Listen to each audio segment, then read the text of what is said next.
नमस्कार, मी सुरेश चिरडे. आपण पाहतात महाराष्ट्र 24 न्यूज. BSNL दिग्रजच्या टावरवर आंदोलन करीत असलेल्या श्याम गायकवाडवर मधमाशांचा हल्ला. आजचा आंदोलनाचा 4था दिवस. गेल्या 4 दिवसापासून इसापूर दिग्रजचा श्याम गायकवाड BSNL दिग्रजच्या टावरवर आंदोलन करीत आहे. आज दिनांक 2 एप्रिलच्या सकाळी 9:30 BSNL टावरवर मधमाशांचा असलेल्या घोळक्याने श्याम गायकवाडच्या शरीरावर हमला केला. यामध्ये श्यामच्या शरीराला मधमाशांनी चावा घेतला.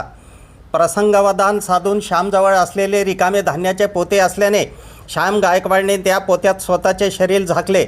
बऱ्याच वेळपर्यंत मधमाशांचा घोळका श्याम गायकवाड भोवती फिरत होता. श्यामच्या आंदोलनाचा आजचा 4था दिवस आहे.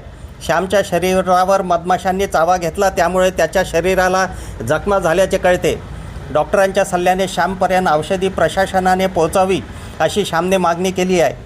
पाणी आपल्यापर्यंत पोहोचावे याची श्यामने व्यवस्था केली असून 150 ते 200 फूट दोरी बांधलेली बकेट खालपर्यंत येण्याची श्याम गायकवाडजवळ व्यवस्था आहे. आमच्या पुढील बातम्याचे अपडेट पाहण्याकरिता आत्ताच आमच्या चॅनलला सबस्क्राईब करा व बेल आयकॉनवरती क्लिक करा. धन्यवाद.